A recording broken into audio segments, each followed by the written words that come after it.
नमस्कार, सीएनबीसी आवाज़ मोतीलाल ओसवाल स्टूडियो में आप सभी का स्वागत है। अब शुरुआत करते हैं 10 के दमदार ट्रेड्स की हेडलाइंस के साथ। वीकली एक्सपायरी के दिन बाजार में बढ़ी तेजी की रफ्तार। निफ्टी 80 पॉइंट चढ़कर 25,150 के करीब। एमएनएम, एक्सिस बैंक, कोटक बैंक और रिलायंस ने भरा जोश। बैंक निफ्टी लगातार चौथे दिन ऊपर। मिड कैप और स्मॉल कैप में भी रौनक।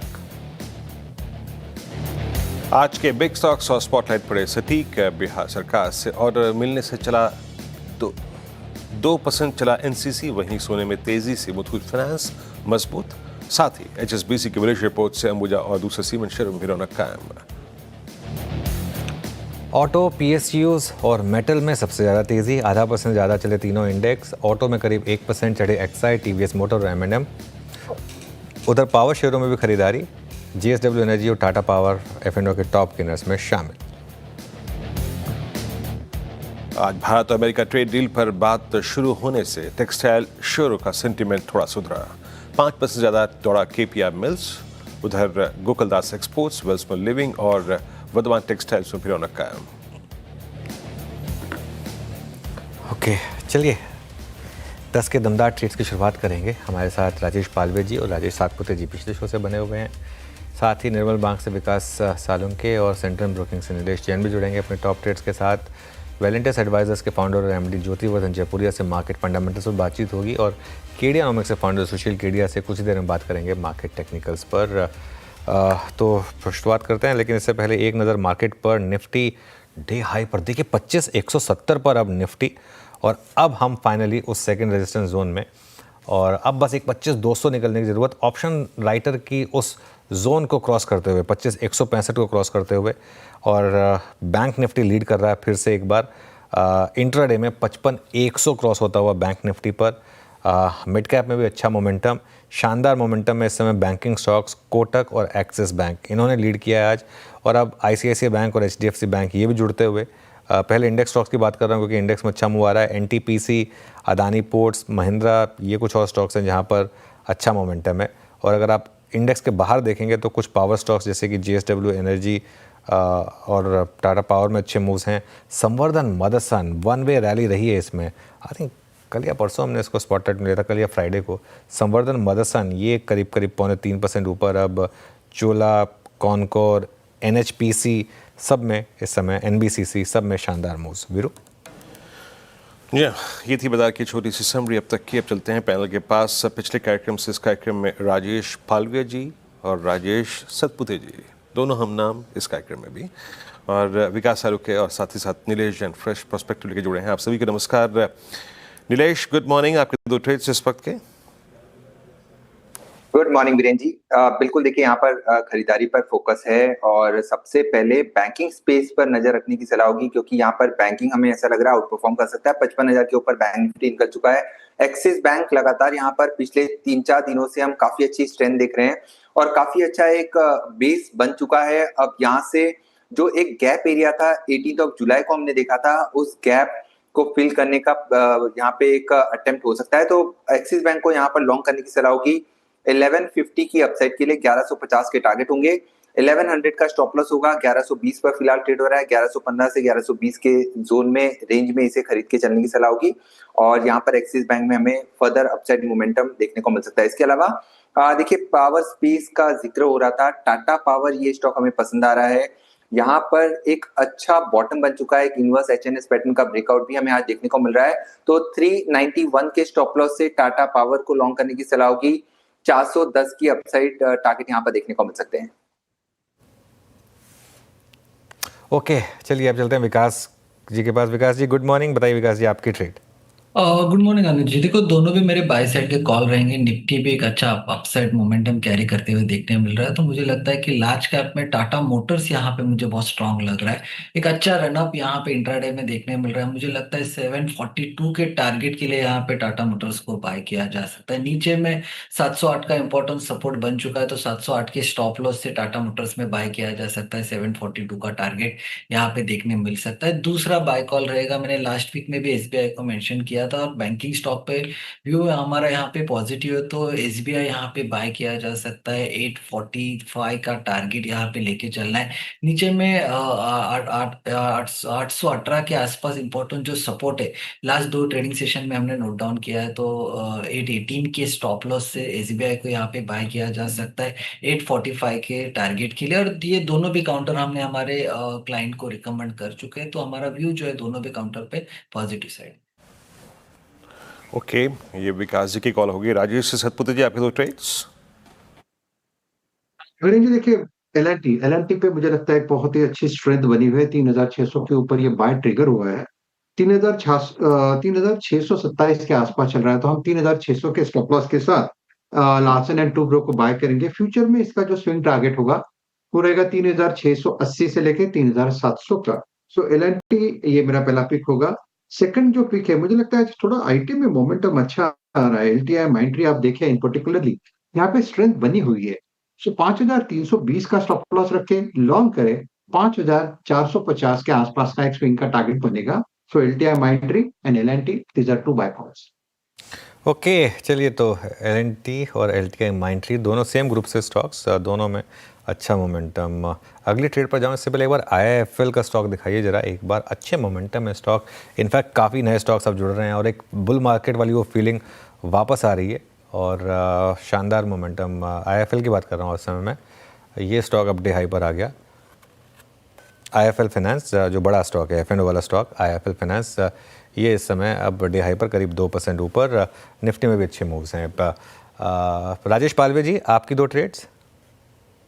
अनुज जी, पहला स्टॉक पसंद आ रहा है भारत फोर्ज। यहाँ पे अगर हम सेटअप देखें तो स्टॉक में थर्ड वीक है जहाँ पे स्टॉक में एक सस्टेन बाइंग एक्शन बनते हुए दिखी, और स्टॉक में अब देखें तो कंफर्टेबली अपने near term short term moving averages के ऊपर सस्टेन होते हुए दिख रहा है। 1280 1290 के अपसाइड के टारगेट के लिए भारत फोर्ज फ्यूचर्स बाय किए जा सकते हैं। डाउन साइड में स्टॉप लॉस होगा करीब 1230 के आसपास।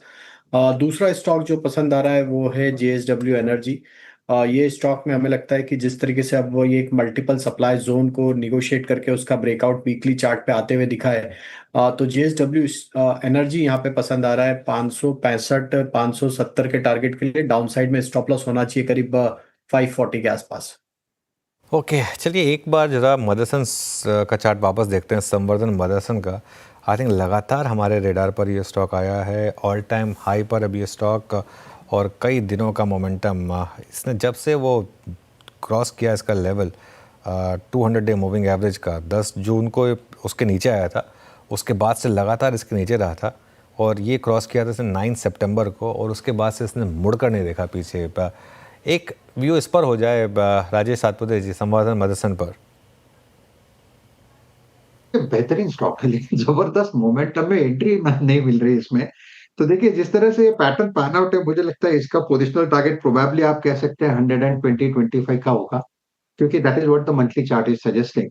लेकिन डेली चार्ट के हिसाब से लगता है कि यहाँ पे जो स्विंग है, प्रोबेबली आपको थोड़ा सा stop loss, trading stop loss technology use करना पड़ेगा। सो 108 के स्टॉप लॉस के साथ पोजीशन में बने रहे। मुझे लगता है कि प्रोबेबली 115 के आसपास जो कॉल राइटर खड़े वहां तक एक बार के लिए जाएगा। तो मोमेंटम जबरदस्त है, पोजीशन होल्ड रखे। चलिए अब एक काम करते हैं, केडियानॉमिक्स के फाउंडर सुशील केडिया जुड़े हैं हमारे साथ, उनसे बात करते हैं और जानते हैं कि उनका क्या व्यू है इस समय मार्केट में। Sushil ji, good morning. पहले मार्केट से शुरुआत करते हैं। निफ्टी में अब जिस तरीके का मोमेंटम बना है, 24,450 से एक रैली की शुरुआत, अब आज 25,200 के करीब। अब क्या ये शॉर्ट्स को ट्रैप करके आगे बढ़ने के लिए तैयार है? पीसीआर से अनुरोध है, चार्ट दिखाएं। देखिए, निफ्टी 24,500 से ऑलरेडी 25,265 तक आ चुकी है। मोमेंटम इसका एक्सट्रीमली ओवरबॉट है और इसके मूवमेंट का जो नेचर है ना, मुंह फुलाए हुए फूफा की तरह है। तो यहाँ पे वो टिपिकल लेवल बेस्ड ट्रेडिंग करना, 12 महीने एक ही जिद को चलाना है। हर चीज में परिवर्तन आता है, बाजार के फेजेस में भी परिवर्तन आता है। जब strongly trending, momentum driven, big trend market होता है तो लेवल बेस्ड ट्रेडिंग फलती है। मैं ये नहीं कह रहा कि यहाँ आपका जो अंदेशा है कि ये बढ़ता चला जाए, ये संभव नहीं है, असंभव कुछ भी नहीं है। हाँ, बट इस वक्त आज की इस उछल को देख के लेना, जब आपने अगर पिछले 800 पॉइंट में बहुत ठिठक ठिठक के लिया हो तो ज्यादा समझदारी नहीं होगी। तो रही बात इंडेक्स की, इंडेक्स एक बार हमें लगता है पुल बैक मिलेगा तो हम नई लॉन्ग करेंगे। पुरानी लॉन्ग्स जो है निपटाने के हम इरादे में हैं। जैसे ये नीचे चलना शुरू हो जाएगा, हमारी लॉन्ग्स निफ्टी और बैंक निफ्टी पे एक बार निपटेगी। फेड का बड़ा क्रिटिकल वीक है। ट्रंप ने बोल दिया, oh you have a big cut there, मतलब पॉलिटिशियन वही करेगा जो बोलेगा, और पॉलिटिशियन वो बोल देगा जो करेगा। इंटरेस्ट रेट्स की चार्ट्स नहीं दिखा रही है कि कोई कट आ जाए वहां पे, तो भयंकर वॉलेटिलिटी सामने आ सकती है। तो शॉर्ट टर्म ट्रेडिंग इंडेक्स पे करने के लिए यहां से नए लॉन्ग अगर कोई 200 300 400 पॉइंट घट जाए तो करेंगे, वरना इस वक्त एविडेंस नहीं है। ओके अच्छा, 2 हफ्ते पहले जब आप आए थे तो आपने एक बहुत ही बोल्ड कॉल दी थी RVNL पर, और उसके बाद उसमें एक वन वे मूव देखा हमने। 318 पर वो कॉल गई थी, हालांकि आपका व्यू 6 गुना का था। अब 350 2 हफ्ते में ही हो गया है, मतलब 10% का एग्जैक्ट क्लीन मूव आ चुका है। क्या इसमें अब वो जो बड़ा वाला मूव था उसकी शुरुआत हो चुकी है? लगता तो है वो हो चुकी है, और मेरा एक अनुरोध है आपसे, हमारे पुराने संबंध है, आप नाराज बिल्कुल नहीं होंगे स्पष्टवादिता पे। जैसे 400 का जब 800 BSE हो गया और आप हर सप्ताह पूछते थे, मैं बोलता था अनुज सौदा बिगड़ जाएगा, बार बार बात नहीं करेंगे। तो मैं RVNL पे बस आज एक ही गाना गाऊंगा, अब अगला अपडेट मैं खुद दूंगा। बड़ी दूर से आए हैं, प्यार का सौदा लाए हैं, इसको चलने दो। बड़ी दूर से आए हैं, प्यार का सौदा लाए हैं, इसको चलने देते हैं। चलिए ठीक है, अब अगली बार मैं आपसे नहीं पूछूंगा, जब आप खुद अपडेट देना चाहेंगे तब दीजिएगा। अच्छा, BSE में अब कुछ रहम की गुंजाइश है या नहीं है? 3000 से गिरदा गिरदा 2200 पर आ गया स्टॉक। देखिए, जिनको 3000 पे भयंकर तेजी लग रही थी, अब वो अपना माल फोड़ेंगे। हैं? उछल उछल के ये खराब खबरें हैं, ये वीकली एक्सपायरी में ये हो गया वो हो गया। PCR प्लीज इस चार्ट को दिखाइए। ये जो 3000 से सेल कॉल लिया था, उसका अंतिम चरण है करेक्शन का। मैं नहीं रूल आउट कर सकता कि 1970 नहीं होगा, और मैं ये भी नहीं कहता कि 1970 आएगा तो मैं पूरा माल ले लूंगा, मैं थोड़ा सा लूंगा। जिस दिन ये 2200 2300 के ऊपर चल पड़ेगा, तो हमारा नया कॉल है, खबरें आएंगी भाव बनने के बाद।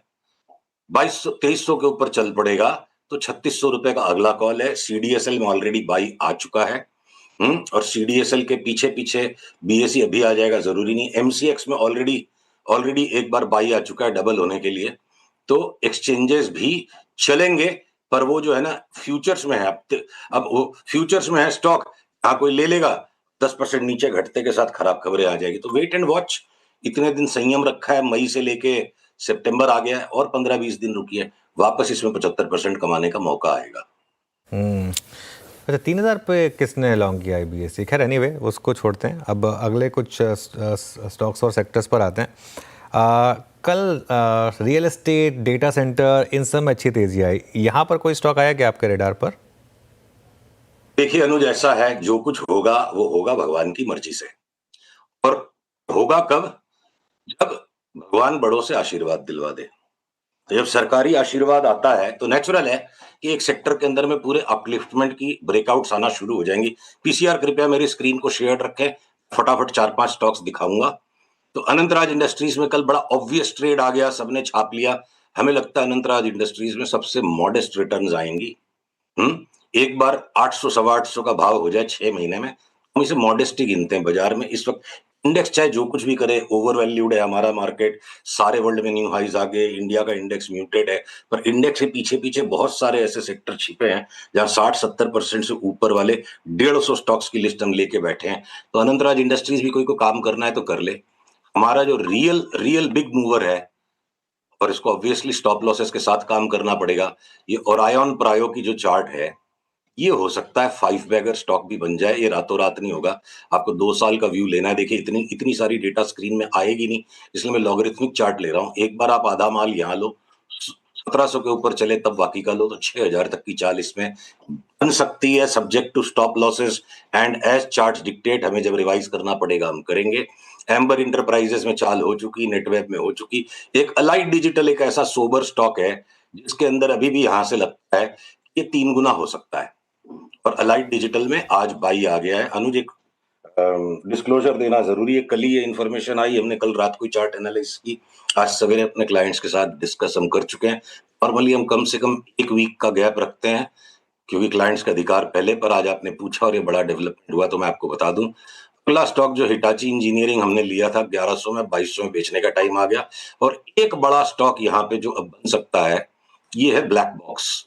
तो देखिए वैसे ग्लोबल कंपनी है, अब इसको XSR वाले रुयाज ने लंदन से बैठ के ले लिया। अब इसको अच्छा बुरा जिसको जो समझना है समझे। ये साइडवेज ट्रायंगुलर जो पैटर्न है, अगले बर्स्ट में मेरे को 850 का भाव लगता है, फिर वहां से थोड़ा करेक्शन और 1100। 2-3 स्टॉक्स हैं।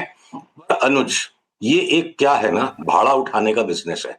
और बहुत बड़े कैपेक्स में जब आप फंस जाओगे और लिमिटेड नंबर ऑफ प्लेयर्स उस कैपेसिटी को यूज कर सकते हैं। मैं एक चीज पूछना चाहता हूं, गवर्नमेंट को जहां से टैक्स उठाना संभव है, गवर्नमेंट वो टैक्स नहीं उठाएगी। हमारे देश की गवर्नमेंट इतनी नादान है।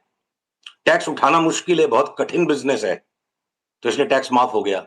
तो खाली ये टैक्स की माफी के दम पे आप 5 साल की व्यू हर किसी स्टॉक में मत ले लेना। एक ट्रेडिंग अपॉर्चुनिटी है, उस हिसाब से उसको खेलिए। सेंटीमेंट में बर्स्ट अप आएगा और बहुत ही सिलेक्टेड कुछ स्टॉक्स हैं जो 2-3 साल के पर्सपेक्टिव में पैसा कमा सकते हैं। मैं अभी भी कहूंगा HCL टेक और टेक महिंद्रा जो हमारे अदरवाइज भी डाइवर्सिफाइड स्टॉक्स के अंदर में, जिनमें डेटा सेंटर का बिजनेस है, जिनके पास प्रूवन कैपेबिलिटी है, अभी भी वहां बड़ा बेट है। इतने लार्ज स्टॉक्स में भी 2-2, 3-3 गुना होने का स्कोप है। वो चार्ट्स में भी नहीं दिखा रहा।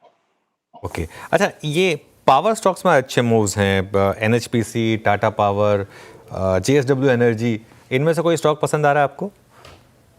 JSW एनर्जी को अलग रख दो, पूरे जिंदल ग्रुप के स्टॉक्स की चार्ट में पता नहीं क्या दिख रहा है मुझे, इसलिए मैं JSW की भी चार्ट पे, I hope I am not biased. बाकी सारे पावर के स्टॉक्स में एक एक करके सब में बाई आते जा रहे हैं। CSC में कल ब्रेकआउट आ गया, टाटा पावर में आ चुका है 4-5 दिन पहले, टोरेंट पावर में आने ही वाला है। तो ये पावर स्टॉक्स को भी अब आप जोड़ दो। वीरे की वेडिंग में एक ये भी सेक्टर है जिसने अब थिरकना शुरू कर दिया है। Okay, Torrent power. कोई और सेक्टर जो आपको अच्छा लग रहा है इस समय सेलेक्टिवली, जहां पर आपको स्टॉक्स अच्छे लग रहे हैं?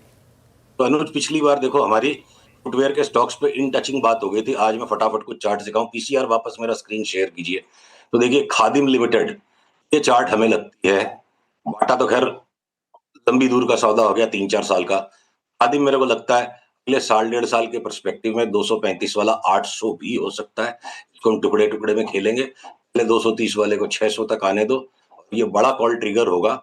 आज तो आधा माल ले लो, 270 के ऊपर और ले लेना। सुपर हाउस एक छोटा सा स्टॉक है, पर इसकी चार्ट अच्छी है, तो आप जिसको ठीक लगे, कंपनी बैलेंस शीट समझ लो तो ले सकते हैं। रेड टेप एक बहुत वेल नोन ब्रांड है, पर चार्ट उतनी मजेदार नहीं थी, पर अब उसमें भी जोश आ गया, 260-70 तक जा सकता है। श्री लेदर्स भी चार्ट बढ़ेगा। तो सारे ही फुटवेयर के स्टॉक्स के अंदर में चार्ट बढ़िया तैयार है। भगवान की मर्जी चार्ट में पहले ही आ गई थी, सरकारी आशीर्वाद अब आ गया। और ये मिर्जा टैनर्स देखो ना, हर बार जब 2-4 साल में एक बार इसमें बढ़िया सट्टा जमता है, तो अब लगता है वो भी टाइम आ गया, ये 33 वाला 100 हो जाए। तो घूम फिर के फुटवेयर के कोई से स्टॉक्स आप ले लो, अच्छा पैसा बनेगा। भगवान की मर्जी और सरकारी आशीर्वाद दोनों साथ में, चार्ट्स तैयार है। ओके, आखिरी सवाल। हाँ, ओके, सॉरी, आखिरी सवाल, कोई और स्टॉक सेलेक्टिवली, FMCG, ऑटो या कोई और बास्केट से जो आपको पसंद आ रहा हो? अनुज, यहाँ पे एक बहुत महत्वपूर्ण बात आपको बतानी जरूरी है। हमने न्यू एज स्टॉक्स में serious sell and short sell call issue कर दिया है लास्ट वीक। ये पेटीएम, नाइका, डिलीवरी कोई 6 महीने में एकदम नए लो पे चले जाए तो बड़ी बात नहीं है। सिर्फ एक अपवाद है स्विगी, जिसको हम बिल्कुल नहीं बेचेंगे, और अगर कोई पुल बैक आएगा तो उसको लेंगे। इसका पार्टिसिपेशन नहीं हुआ है, वो एक सिर्फ वजह नहीं है, और भी कुछ लगता है इसकी चार्ट में तैयार हो रहा है। इवन इटर्नल, एक बात तो ये भी 30% के करेक्शन के लिए तैयार है। दूसरी चीज, जो ऑटो में आज उधम मचा हुआ है, अब हीरो मोटोकॉर्प में इश्यू आएगा, हमारे लिए वे भाव से नीचे से 60% बढ़ गया। चबाते रहे कि थोड़ा निकले। तो एक बार हमने हीरो मोटोकॉर्प में अपने निवेशकों से टेक प्रॉफिट बोल दिया, 1000-1200 रुपया नीचे आएगा तो देखेंगे। तो टाटा मोटर्स में 50 रुपए की फ्लक्चुएशन, बजाज ऑटो हमने बिल्कुल नहीं बेचना। अब बाकी आप चाहे वो मारुति में, हो सकता है मैं सप्ताह 10 दिन में आके आपके यहाँ पे शॉर्ट का भी कॉल दे दूं, संभव है। तो expectations way ahead run out कर चुके हैं। तो ऑटो में मुनाफा वसूली, बहुत ही सिलेक्टेड स्टॉक्स में शॉर्ट सेलिंग, और न्यू एज के स्टॉक्स में चारों तरफ मेरे को लगता है आगे पीछे बड़ी सेलिंग का माहौल बन जाएगा। चलिए सुशील जी, मज़ा आया आपसे बात करके एज ऑलवेज। अगले मंगलवार दोबारा बात करेंगे, कुछ और स्टॉक्स की बात करेंगे आपसे। मार्केट अभी भी डे हाई पर है, निफ्टी अभी भी 25,150 के ऊपर। अब हमारे साथ वेलेंटिस एडवाइजर्स के फाउंडर और एमडी ज्योति वर्धन जयपुरिया मौजूद हैं, उनसे बातचीत करते हैं। ज्योति जी, गुड मॉर्निंग। क्या एक सेंस बन रही है कि मार्केट फाइनली उस अंडर परफॉर्मेंस को खत्म करने के लिए तैयार है, और जो जीएसटी कट आया था, क्या वाकई में अब वो मार्केट के लिए एक बड़ा ट्रिगर बनता हुआ? हाँ, तो देखिए, दो तीन चीज है जो पॉजिटिव हो सकती है। एक तो फेड का जैसे मीटिंग है कल, तो उसमें ना थोड़ा रेट कट 25 पे तो एक्सपेक्टेड है।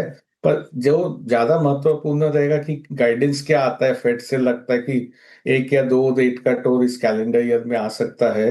दूसरा है वो ट्रेड डेलीगेशन आया है यूएस से, तो कुछ समझौता हो सकता है, अपना ट्रेड पैक्ट हो सकता है, वो एक पॉजिटिव हो सकता है। और ये जो जीएसटी है, इसके कारण थोड़ा सा ना सेल्स धीमा हुआ है। 22 तारीख के बाद सेल्स है ना पिकअप होएगा। तो जब अक्टूबर उसमें रिजल्ट्स आएंगे सितंबर क्वार्टर के, तो उस टाइम पे मेरे ख्याल से रहेगा कि सितंबर रिजल्ट्स इतने अच्छे नहीं थे, पर है ना गाइडेंस काफी स्ट्रांग रहेगा कि भाई अक्टूबर का सेल्स बहुत अच्छा हुआ है पोस्ट जीएसटी कट। तो ये तीन पॉजिटिव हो सकते हैं। एक एफआई के दृष्टिकोण से देखें तो इंडिया सबसे बड़ा अंडरवेट मार्केट है उनके लिए। तो थोड़ा सा पॉजिटिव आए तो हो सकता है ना उनका सेलिंग रुक जाए, थोड़ा बाइंग भी चालू हो जाए, तो एक आ सकता है। पर ज्यादातर मार्केट एक तरह से रेंज बाउंड मार्केट के अंदर ही थोड़ा हायर एंड पे मार्केट जा सकता है। ओके, अच्छा ज्योति वर्धन जी नमस्कार, वीरेंद्र बोल रहा हूँ। अभी बैंक्स जिसने पिछले हफ्ते से थोड़ा सा पार्टिसिपेट करना शुरू किया, अभी डोमिनेट कर रहे हैं in comparison with private banks. PSU bank ज़्यादा डोमिनेट कर रहे हैं। बेटर क्या है इस वक्त चेज करना, प्राइवेट पीएसयूज? आपका कन्विक्शन किस तरह ज़्यादा है इस वक्त? तो विजेंद्र जी देखिए, बैंक्स में क्या है ना कि ये क्वार्टर भी थोड़ा निम्न धीमा ही रहेगा, क्योंकि ये जो है ना रेट कट आया है उसके कारण निम्स पे काफी प्रेशर पड़ रहा है। हम लोग का अनुमान है कि अगले क्वार्टर से थोड़ा सा निम में पिकअप होएगा, और जो मार्च क्वार्टर है उसमें निम्स है ना बेहतर होंगे। वो जब होएगा तो फिर है ना बैंक्स में थोड़ा तेजी आएगा। अभी थोड़ा यदि देखें तो बैंक्स एक तरह से थोड़ा अंडर परफॉर्म कर रहा है। वैल्यूएशन में काफी बैंक सस्ते हैं, तो हम लोग डिप्स पे बैंक्स ले रहे हैं एक साल के व्यू से, कि भाई खराब न्यूज पे स्टॉक प्राइस यदि घटता है तो वो है ना वहां पे एक मौका मिलता है कि लॉन्ग टर्म एक साल के लिए वहां पे है ना बैंक्स की खरीदारी कर सके। Okay, banks. अच्छा ज्योति वर्धन जी, जो चीज़ इस पूरे टैरिफ वॉर से शुरू हुई थी, जो खराब होनी, बहुत से लोग टेक्सटाइल में निवेशित भी होंगे, पैसा बनाया भी होगा, गवाया भी होगा इस आई थिंक पूरे टैरिफ के बाद। जिस तरीके का पीछे 10 दिन का न्यूज़ फ्लो रहा है, जिस प्रकार के ट्रंप साहब के ट्वीट, उसके बाद इंडिया का रिस्पांस, प्रधानमंत्री श्री नरेंद्र मोदी का रिस्पांस, और अब ये ट्रेड डील पे बातचीत शुरू होना, क्या टेक्सटाइल्स पे रिस्क लेना चाहिए इस वक्त? मतलब जिनके पास निवेशित हैं वो थोड़ा सा बॉटम फिशिंग करें या फिर फ्रेश एडिशन करें? इस सेक्टर में एक रिवर्सल लाजमी लग रहा है आपको क्या? देखिए, हम लोग टेक्सटाइल्स क्या है ना, मार्केट कैप के हिसाब से हम लोग के तो टेक्सटाइल में एक्सपोजर कुछ है नहीं। पर ये जो ट्रेड डील है, ये अभी बातचीत होएगा, तो ऐसा नहीं है कि 2 दिन में ट्रेड डील हो जाएगा। उसको थोड़ा समय लगेगा, पर ये उस डायरेक्शन में जा रहा है कि है ना दोनों साइड अभी कॉम्प्रोमाइज करने को तैयार है। तो आशा है कि 6-8 हफ्ता में हो सकता है ये जो 25% एक्स्ट्रा टैरिफ है इंडिया पे, वो तो कम हो जावे। तो थोड़ा समय लगेगा, तो जो खरीदारी करना है उस हिसाब से खरीदना चाहिए कि ये ना एक ओवरनाइट नहीं कोई तेजी आएगा। पर डायरेक्शन जो इस तरह से जा रहा है, लग रहा है कि है ना 6-8 महीना हो सकता है ना दिसंबर एंड तक अपने को है ना देखने मिले कि जो 50% टैरिफ है वो 25 हो गया, और यदि बहुत अच्छा था तो 20 पे भी आ गया। अगर ऐसा हो गया तो खैर फिर तो बहुत शानदार होगा। अच्छा, एक इस समय आपके हिसाब से कोई नई थीम जो आपको लग रहा है कि यहाँ से बड़ा पैसा बना के दे सकती है, कोई ऐसी आइडेंटिफाई की है क्या आपने थीम? तो एक तो कंज्यूमर पे जैसे अनुज जी सब लोग का ध्यान है, तो हम लोग है ना काफी देख रहे हैं कि जो कंज्यूमर कंपनीज है वहां तो है ना वैल्यूएशन काफी महंगे है। पर कई सप्लायर टू कंज्यूमर जो एंसली टू कंज्यूमर्स है, वहाँ वैल्यूएशन इतने महंगे नहीं है। तो वो एक चीज है जो है ना अच्छा हो सकता है।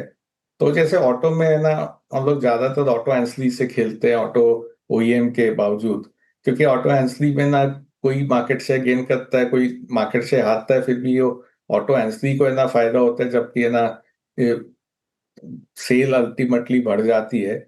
सेम वे कंज्यूमर में हम लोग थोड़े थोड़े है ना सप्लायर्स को देख रहे हैं जिनको है ना फायदा हो सकता है, जो सप्लाई करते हैं कंज्यूमर कंपनीज को, जैसे कंज्यूमर का सेल बढ़ेगा उनको फायदा हो सकता है। तो चाहे वाइट गुड के सप्लायर्स हो, चाहे कोई भी हो, वो एक है ना थीम अच्छा लग रहा है हम लोग को। दूसरा है जो है ना ये केमिकल सेक्टर है, वो काफी दिन से ना चला नहीं था, उसके ना नतीजे भी देखे तो 2 साल से अच्छे नहीं है। तो वो केमिकल सेक्टर में कई केमिकल्स में अभी थोड़ी है ना रिवाइवल आ रहा है, और वहां पे ना थोड़ा खरीदारी करना चालू कर दिया है। ऑल राइट, चलिए शुक्रिया आप ज्योति जी आज हमारे साथ जुड़ने के लिए और इन सब सेक्टर्स पर बात करने के लिए। मार्केट देखिए अच्छे मोमेंटम में, डे हाई पर निफ्टी करीब 25,165 पर उस ऑप्शन राइटर के जोन के ऊपर, लेकिन अभी भी वो जो 25,150 से 25,200 का जो लास्ट रिमेनिंग कंजेशन जोन है उसमें थोड़ा सा फंसा हुआ। देखते हैं उसे निकाल पाएंगे या नहीं। इस शो को यहीं समाप्त करेंगे। अगले शो के लिए ट्रेडर्स हॉटलाइन के लिए कंचन और श्रेया आपके साथ जुड़ेंगे बस कुछ ही देर में।